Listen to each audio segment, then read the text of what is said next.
பயணத்தை மேற்கொண்டிருக்கிறோம். எதிர்காலத்தில் நல்ல உள்ளங்கள் இந்த தேசிய மக்கள் சக்தி இணைந்து இந்த அதிகாரத்தையும் அவர்களது ஆலோசனைகளை பெற்றுக்கொண்டு இந்த வடமாநிலத்தை முன்னோக்குவோம். குறிப்பாக இப்ப வடமாகாண கல்வி அமைப்பின் செயலாளர் தரப்பிலே உங்களுடைய பாராளுமன்ற உறுப்பினர்கள் தொடர்ச்சியாக உங்களுடைய கருத்து. குற்றச்சாட்டுகளை நானும் வைக்கலாம். நானும் பலர் மீது குற்றச்சாட்டுகளை கிடைக்கின்றேன். ஆதாரங்கள் நடவடிக்கை எடுக்கப்படுகிறது, ஆய்வு செய்யப்படுகிறது. எதிர்காலத்தில் அதுக்கான பொறுமுறை அந்த குற்றச்சாட்டை அவர் பார்லிமெண்டத்தில் நியமித்து அதுக்கான ஆய்வு செய்து நியாயமான முறையில் மாற்றங்களை ஏற்படுத்துவோம் என்றால் எங்களுக்கு தெரியும் எந்த வகையிலும் அநீதியாக யாருக்கும் தண்டனை கொடுக்கிறான். அந்த வகையில் ஆய்வு செய்து அதுக்கான திணைக்களங்களுக்கு அறிவித்திருக்கிறோம். காலத்தில் அதுக்கான சிறந்த முடிவு. பாராளுமன்ற உறுப்பினர் நாமல் ராயபக்ச சொல்லியிருக்கிறார், நாங்கள் விடுதலை புலி இயக்கத்துக்கு எதிராக போராடினோம், தமிழ் மக்களுக்கு எதிராக போராடவில்லை. ஆனால் அனுரகுமார் திசாநாயக்க வடமாநிலத்துக்கு வந்து மக்களுக்கு தங்களுக்கு எதிரான ஒரு கருத்தை ஏற்படுத்துகிறார்கள். இது தொடர்பாக நீங்க என்ன கருத்தான ஒன்றிருக்கிறாங்க பலர் கூட சஜித் பிரேமதாசாவுக்கு எதிராக தரமண்டலத்தில் உடந்த குற்றச்சாட்டை முன்வைத்திருக்கிறார்கள். உங்களுக்கு தமிழ் மக்களுக்கு நன்றாக தெரிய வேண்டும், நாங்கள் எந்த வகையிலுமே இனவாத ரீதியாக செயல்படுவோம். இங்கே இருக்கும் பாராளுமன்ற உறுப்பினர்கள் மாறி கூறுகிறார்கள், அங்கே இருக்கும் பாராளுமன்ற உறுப்பினர்கள் மாறி கூறுகிறார்கள். நாங்கள் இரண்டுக்கு நடுவில் இருந்துதான் ஆட்சி செய்திருக்கோம். இந்த பழைய தோல்வி கண்ட அரசியல்வாதிகள் பழைய அரசியல் கலாச்சாரத்தை தான் விரும்புகிறார்கள். உங்களுக்கு பழைய அரசியல் கலாச்சாரம் தேவையா? இதுல 4 போலீஸ் தேவையா? ஆர்மி தேவையா? இல்ல. அந்த அரசியல் கலாச்சாரத்தை மாற்றி இருக்கிறோம். இந்த பிழைப்புவாத அரசியலை களையும் போது அவர்கள் இந்த பிழைப்புவாத அரசியலை கொண்டு வருவதற்காக, இனவாதத்தை தூண்டுவதற்காக 2 பக்கம் நடைபெறும். சிங்கள பக்கம் மாட்டீங்க, இங்க தமிழ் பக்கத்திலே அன்று தொழில் சொல்லினோம். அதே அங்கே நாங்கள் 2க்கு நடுவில் இருந்து கொண்டு மக்களுக்காக சிறந்த ஆட்சியை நிலைநாட்டுவதற்காக நாங்கள் 100 வருடம் இருக்க போறோம். உங்களோட சந்ததிகள் தான் இதுல இருக்க போயிடும். அப்ப சிறந்த ஜனநாயகமிக்க பாதிப்பில்லாத ஒரு கட்டமைப்பு உருவாக்குவதற்கு நாங்கள் பாடுபட்டு கொண்டிருக்கிறோம். அந்த வகையில் எமது மக்கள் எமது பணிகளை வரவேற்பார் என்று திடமான நம்பிக்கை. தோல்வியிட்ட அரசியல்வாதிகள் தான் இதை கூறுகிறார்கள்.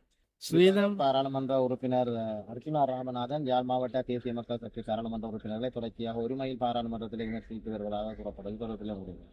சில்லறைத்தனமான அரசியல்வாதிகளுக்கு நான் பதில் சொல்ல வேண்டிய அவசியம் இல்லை. அவர் நாய் என்ன செய்ய குறைத்துக் கொண்டே இருக்கும். நாய் தண்ட வேலியை தன் காட்டும், காலை தொட்டி காட்டிக் கொண்டே இந்த நாளில் இருக்கும். அந்த வகையில் நாய்க்கு ஒப்பானவர் தான். நாங்கள் தொடர்ந்து நாய்க்கு கல்லறிவதில் யோசனை இல்லை. கல்லறியும் போது குறைத்துக் கொண்டே இருக்கும். பேசாமல் விட்டால் அது வாயில் உழைந்து தந்துவிடும்.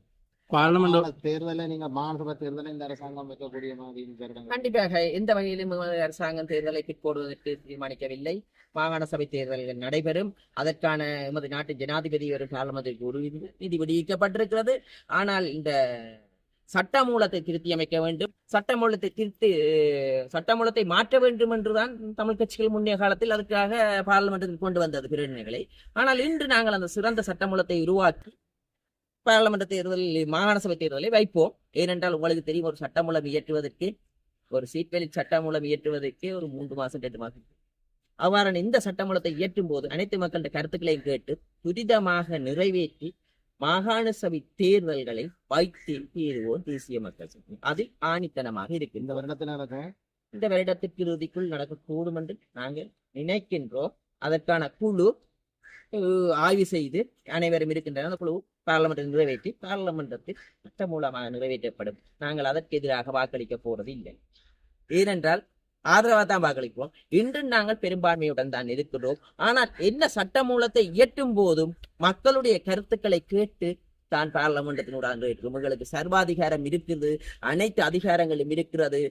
எந்த சட்டமூலத்தை கொண்டு வந்து போட்டாலும் பாராளுமன்றத்தில் நிறைவேற்றக்கூடிய அதிகாரம் இருந்து கூட நாங்கள் ஜனநாயகத்தை மதிக்கின்றோம். மக்களுடைய கருத்துக்களை கேட்டு மக்களுடைய தெளிவோடுதான் இந்த சட்டமூலங்களை நிறைவேற்றுவோம். ஏவத்தனா செய்தது போன்று தான் தோன்றித்தனமாக எந்த வகையிலையும் சட்டத்தை இயற்ற போறது.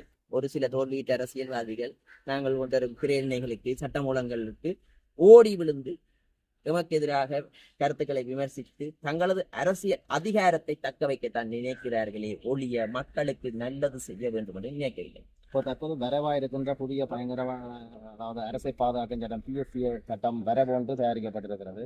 இதை வந்து உங்களுடைய தனிப்பட்ட கருத்தின்படி இந்த சட்டம் ஆபத்தானது அந்த சட்டம் மூலம் பூரணமாக வரவுகள் வரவில்லை. நானும் கூட உண்மையாகவே இந்த சாதியவாதம் பிரிவினைவாதத்துக்கு எதிரான சட்டமூலம் சிறந்த முறையில் உருவாக்கப்பட வேண்டும். அரசை பாதுகாப்பதற்கான சட்டம் மூலமாக இல்லை, இது மக்களை எதிர்வரும் சந்ததிகளை பாதுகாப்பதற்கான சட்ட மூலமாக தான் இருக்கும். இன்று நாங்கள் அந்த சட்ட மூலத்தை அந்த குழுவிடம் ஆய்வு செய்வதற்குத்தான் குழு தயாரித்து தரும். இன்றைக்கு மக்களுடன் கருத்துக்களை கேட்டிருக்கின்றோம். உங்களது கருத்துக்களை நீதி அமைச்சுக்கு அனுப்பி வையுங்கள். அனைத்து மக்களுடைய கருத்துக்களையும் உள்வாங்கியதான சட்டம் மூலமாகத்தான் ஒழிய தான் தோன்றித்தனமாக ஜிஆர் செய்தது போன்று நாங்கள் செய்ய போறதில்லை. ஒரு நடவடிக்கை எடுக்கும் போதுதான் அதில் நல்ல கருத்துக்கள் ஒரு வரைவை தரும்போது அந்த வரைவை மக்களிடம் காட்டுவோம், மக்களிடம் சமர்ப்பிப்போம். மக்கள் அதற்கு கருத்து சொல்லுவார்கள். கருத்து சொல்லித்தான் அதன் ஊடாகத்தான் எமக்கும் தெரிய வரும். இன்றைக்கு அந்த குழு ஆய்வு செய்து கொண்டிருக்கிறது. எமக்கும் இன்னும் வரவில்லை. அந்த தகவல் வந்தவுடன் மக்களுக்கு தெரியப்படுத்துவோம். அதில் இருக்க பிள்ளைகள் சரிகளை நிவர்த்தி செய்து கொண்டு முன்னோக்கி கொண்டு செல்வதுதான். உங்களுக்கு அது கிடைத்தவுடன் அதை நீங்களும் ஆய்வு செய்து அதில் இருக்கும் பிள்ளைகள் சரிகளை சுட்டி காட்டுங்கள். அந்த பிள்ளைகளை நிவர்த்தி செய்து கொண்டு எதிர்கால சந்ததிகளை பாதுகாப்பதற்கான ஒரு சட்டமூலத்தை இயற்ற வேண்டும். அதற்கான சட்டமூலம் தான் இயற்றுகின்றோம். அது நாங்கள் இல்லை, இந்த மக்கள் குழு படித்த புத்திஜீவிகள் அடங்கிய இந்த எஸ்மிக்கு அந்த குழுவால் நியமிக்கும். அதுல ஒரு சில வசனங்கள் பிள்ளைகாக இருந்தது. இன்றைக்கு எமது அரசாங்கம் எடுத்த நடவடிக்கைகள் சிலதுகளை டிலே பண்ணி இருக்கலாம். மக்கள் விமர்சனம் பெருக்க உங்களுக்கு தெரியும், கல்வியில ஒரு சில பிள்ளை நடந்திருக்கு. ஒரு மிஸ்டேக் எழுத்துக்கே 6ஆம் ஆண்டு பூரணமாக 2வது பிரதமர் அதை விட்டு பார்த்து கொண்டிருக்கிறார். யாரோ ஒருவர் உள்ளுக்கு இருந்து இல்லுமுள்ளோ ஏதோ ஒரு பிள்ளை நடந்திருக்கிறார். இப்ப என்ன நடந்திருக்கோம், நாங்க உடனே மீள போயிட்டு. ஏனென்றால் இதுல ஒரு பிள்ளை என்றால் அனைத்து புத்தகங்களையும் இப்ப மீள பரிசோதித்து நல்ல ஒரு கல்விமுறை இருக்கும். அதே போல நாங்கள் அந்த கொண்டரும் சட்ட மூலங்களில் ஏதாவது நிவர்த்தி செய்து மக்களுடைய கருத்துக்களை உள்வாங்கிக் கொண்டு மக்களை பாதுகாப்பதற்கான சட்டமே ஒழிய அரசாங்கத்தை பாதுகாப்பதற்கான சட்டம் இல்லை. நாங்கள் நினைக்கிறோம் சட்டத்தை விட மக்கள் கையில் தான் அதிகாரம் இருக்கிறது. எவ்வளவு சட்டம் இருந்தது. கடந்த முறை ஜனாதிபதி கோத்தபாயா அடித்து விரட்டினார்கள். அதனால் கூறுவோம், இன்று இருக்கும் மக்கள் புதிய யுகம் படைத்தவர்கள். அந்த மக்களுடன் யாரும் விளையாட. பார்லிமெண்ட் உறுப்பினர் ஸ்ரீதரன் தொடர்பாக நீங்கள் வந்து தொடர்ச்சியாக குற்றச்சாட்டுகளை முன்வைச்சீர்கள். இந்த நிலையில் நேற்றைய பார்லிமெண்ட் அமைப்பில் உள்ள தயாஸ்ரீ ஜெயசேகரை அவர் தொடர்பாக ஒரு குற்றச்சாட்டை முன்வைச்சிருந்தார். ஆனால் இதை மறுத்து உங்களோட சுகாதாரத்துறை அமைச்சராக இருக்கிற நலிந்த ஜெகதீஷை இவர்கள் அரசியலுக்காண்டித்தான் ஸ்ரீதரன் மீது குற்றம் சாட்டினோம், அவர் அந்த பிரேரணை கையெழுத்து வைக்கலைன்றதுக்காண்டி தான் குற்றச்சாட்டு முன் வைக்கணும் மாதிரி சொல்லியிருந்தார். இதை நீங்கள் எப்படி? அவைகளுக்குள்ள பல முரண்பாடு இருக்கலாம். ஸ்ரீதரன் உண்மையில ஆதரிச்சாரு. அது அவரிடம் தான் கேட்க வேண்டும். ஆதரித்தாரா இல்லையா என்று அவரிடமே கேட்டு தெரிந்து கொள்ளுங்கள்.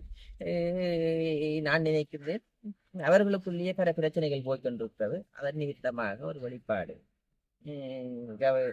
எம்மை பொறுத்த வரைக்கும் யாரிடமும் ஆதரவு பெற வேண்டிய தேவை எமது அரசாங்கத்துக்கு இல்லை. ஆனால் அவர்கள் ஆதரவு தெரிவிக்க வேண்டிய கடப்பாடு இருக்கிறது. இன்றைய அரசாங்கம் எந்த வகையிலுமே சான்றோண்டித்தனமாக செயற்படாத முன்னைய அரசாங்கத்துடன் ஒப்பிடும் போது இந்த அரசாங்கம் எவ்வளவோ மேலென்று இந்த நாட்டு மக்கள் உணர்கிறார்கள். அந்த வகையில் அரசியலுக்குள்ள அடிவாடு அதிகார கதிரை தானே, இந்த கதிரை தான் தேவை எல்லாருக்கும். இந்த கதிரைக்காகத்தான் அடிவடுறார்கள்.